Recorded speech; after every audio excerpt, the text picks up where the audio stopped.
Hey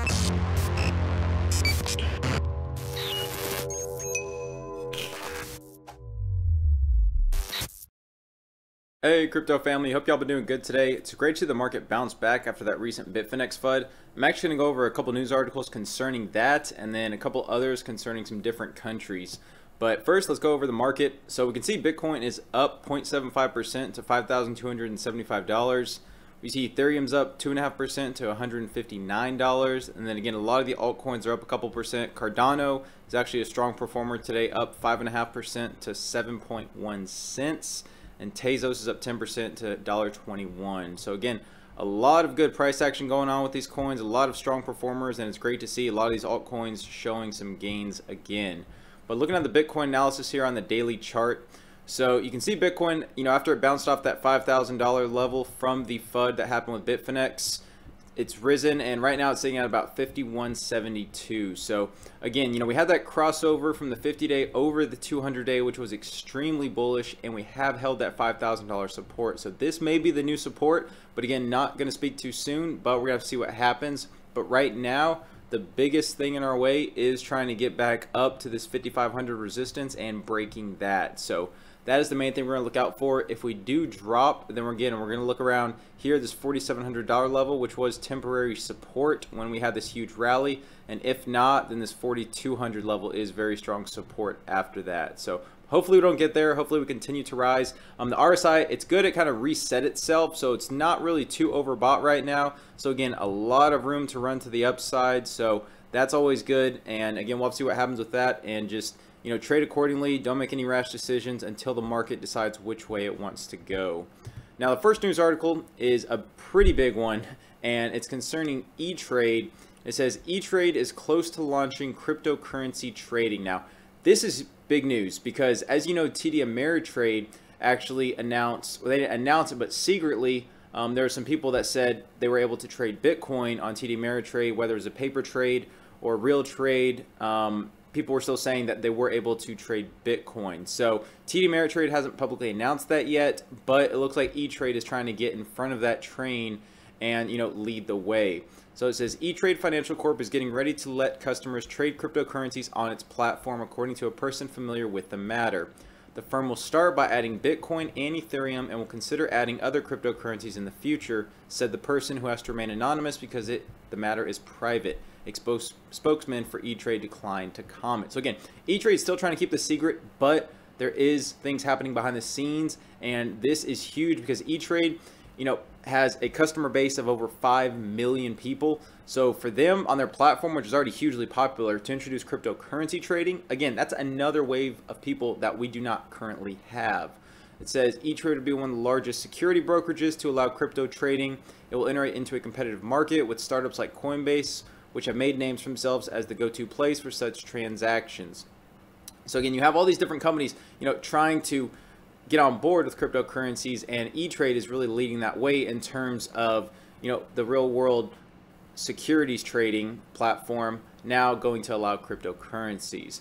So this was great. And another thing here I wanted to show y'all, it says the arrival of E-Trade could help legitimize cryptocurrency trading for wary investors. On Thursday, the New York Attorney General accused the operator of one prominent crypto exchange of hiding a loss of about $850 million. And this was Bitfinex, regarding that Bitfinex article. It says sending Bitcoin's price tumbling. But Bitcoin failed to rise back to its levels hit at the end of 2017, with surge to 20,000, but it's still worth about 35% more than it was at the start of 2019. So again, you have to keep in mind how much we've risen in 2019 so far, and still how much Bitcoin has bounced back. And one of the big things I want to cover, here's another article regarding E-Trade. But again, if you scroll down, one of the biggest things that is actually talking about with the new Bitfinex FUD was saying that, the Bitfinex FUD only declined the Bitcoin's price by about 6%, which, the 6% drop, while it is large, it's not significant, whereas, the Chinese FUD and that, Jamie Dimon FUD, those declined the price by, almost 20%. So again, it looks like there is some strength. There is some strong support with Bitcoin right now, and it's great to see, articles like these coming up, which say, E-Trade is one-upping its rival. And again, competition is what's going to fuel growth in any industry. So you have E-Trade trying to beat TD Ameritrade, And again, it's almost like being there first. And in a way, people's egos get in the way because they want to be first. They want to get that big chunk of their customers there. They want to be the one that said, hey, I really started this, and this is the reason why cryptocurrencies are doing so good. So good on E-Trade for really getting on board with this, and it'll be interesting to see whenever they roll this out, how many people are going to flood into the market and exactly what will happen with Bitcoin's price. So wanted to bring that up first. And second, I want to cover that Bitfinex article. Now, there has been some more news come out about this, and this is an article by Ethereum World News, and it says, Bitcoin holds strong at 5,200 as Bitfinex's CFO assures funds will be recovered. So this was one of the big things why Bitcoin's price started to bounce. And again, Bitfinex and Tether said they are working, with the government and all means necessary to alleviate this misunderstanding that happened, which is a big reason, why we saw this bounce. And further in this article, it states, on Thursday, the New York Attorney General published a press release in which said Bitfinex and Tether were in violation of New York law through participation in activities that may have defrauded local cryptocurrency investors. Now, one thing I actually want to mention here that I didn't mention in my last video is Bitfinex actually stopped giving service to U.S. customers for the past 2 years. They actually had a press release and it said, hey, if you're a U.S. customer, withdraw your funds by X date. We'll no longer be supporting U.S. customers because of all the regulations and everything like that. So again, there's not too much pool I can see New York having since Bitfinex no longer operates in the United States. But again, with legality and everything, anything could happen. But again, that's one point to keep in mind when reading these FUD articles and everything. And it also says here, it says, it was noted in a 23-page document that sometime in the past 6 months, Tether transferred $625 million to Bitfinex.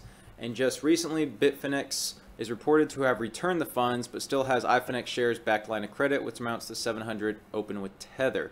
In other words, USDT is likely only 75% backed by fiat reserves. But again, there's been a lot of FUD with Tether. There's been a lot of people trying to destroy Tether.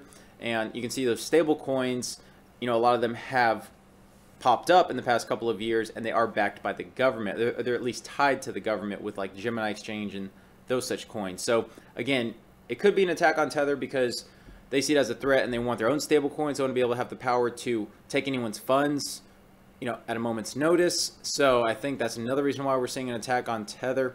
But one good thing here that it says, however, one prominent shareholder in iFinex, Chinese cryptocurrency OG, Sao Dong, alongside executive at the exchange in question, recently came out to defend their business interest. And it says they'll need a few weeks to unfreeze the money in question. Because basically what happened was their money was seized and frozen by the government. I believe it says the government in Poland, I want to say, seized their money.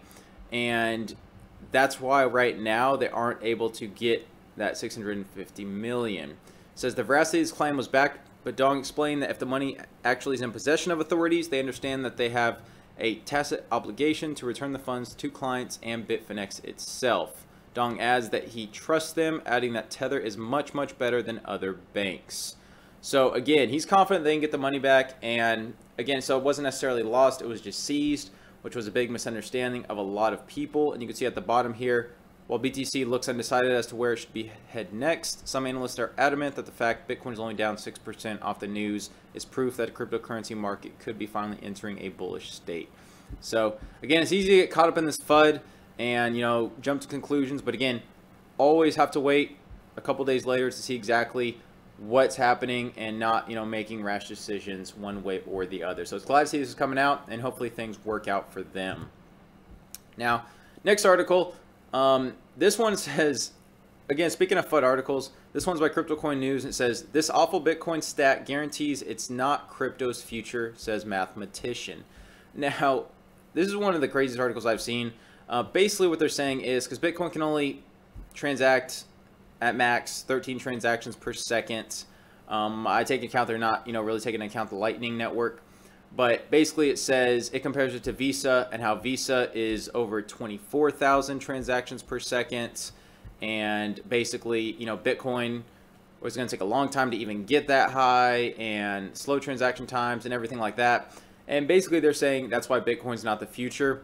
And one of the big things I want to point out about this is Bitcoin isn't necessarily trying to be the transaction currency per se. It's seen as digital gold, a store of value. That's why people are investing in it. They're not really investing in it to, hey, I want to I want to buy my groceries with this, which you could, but there's a lot of other cryptocurrencies out there, a lot of other altcoins that do have these high transactions per second.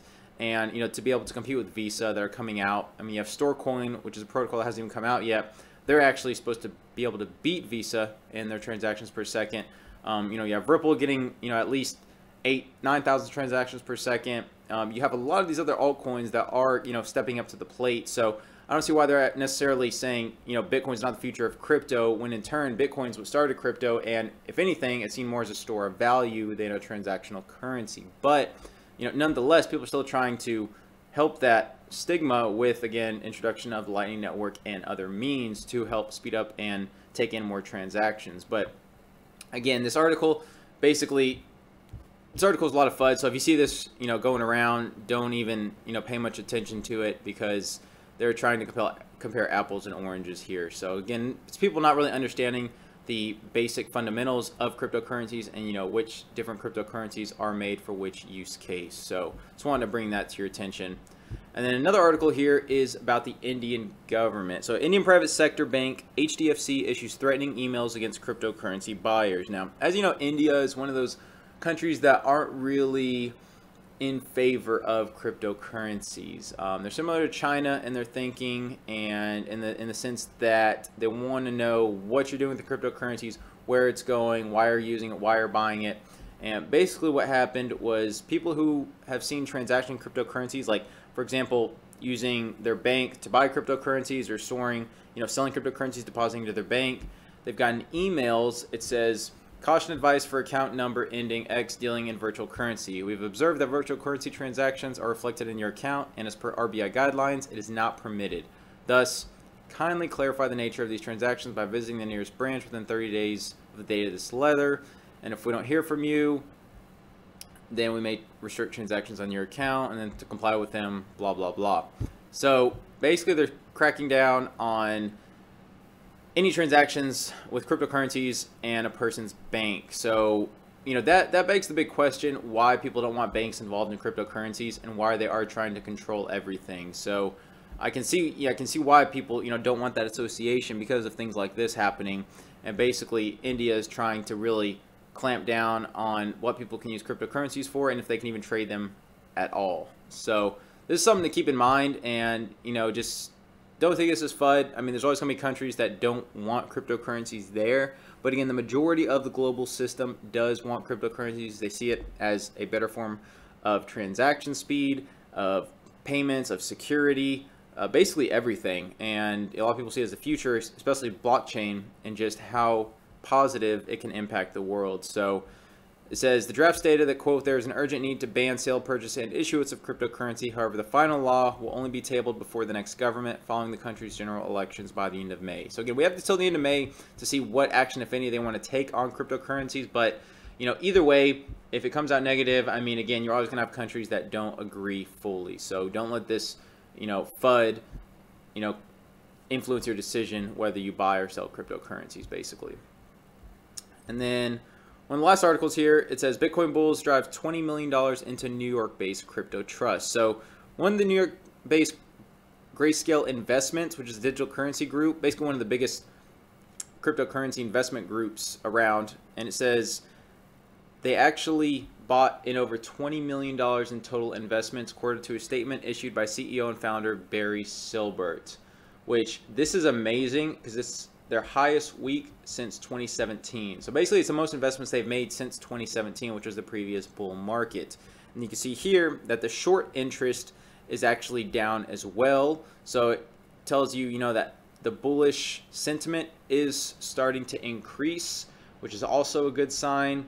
And you can also see that, interest is coming back into the market. So again, this is kind of the start of, I don't want to say a bull run, but the start, of a change in the narrative of this crypto bear winter, Bitcoin's never rising, etc. So it's good to see that we have some big firms like Grayscale Investments to start leading the way again in making more investments and showing that positivity towards the future of cryptos. And then last but not least, an article here the daily hodl, and it says crypto analyst uncovers huge Bitcoin whale pump. Plus Ripple, XRP, Ethereum, Litecoin, Stellatron, IOTA. So basically we're talking about the Bitcoin here, and this is again by Tom Lee of Fundstrat. So again, Tom Lee, he like him or hate him, you know, he's a big proponent of Bitcoin. Sometimes a lot of his predictions are really outlandish, so I don't really take him seriously anymore, but he does make some good points. He says, we've surveyed over-the-counter brokers. They're very important in terms of how institutional investors trade crypto, and universally, they've all talked about a 60 to 70% increase in activity levels. The number of clients and trading per client is really taking off lately. So he's saying, you know, over-the-counter trading is basically trading that's not on exchanges. So kind of behind the scenes, you don't really see it, but it happens. So he's saying that that's up. A lot of the over-the-counter brokers are reporting that these volumes are up, which is a good sign that the long-term crypto winter is coming to an end. And again, that's just one of the other signs I want to point out with, you know, more people getting invested and big firms getting invested. You could see, you know, a lot of people even behind the scenes are continuing to invest more, and which points to the fact that we may be out. I don't want to say we may be out of the woods yet, but we are getting a lot closer. So anything could happen. We could bust through this $5,000 support and continue all the way down. But again, that begs, you know, the point, just always trade accordingly and never invest what you cannot afford to lose. And if you're debating whether to buy, my strategy is buy half now and then wait, you know, for another. If we have another breakdown, then buy the other half later. If we don't, then hey, at least you have half now to get those gains, and then maybe look at other altcoins or something that go down, and you can take advantage of those declines as well.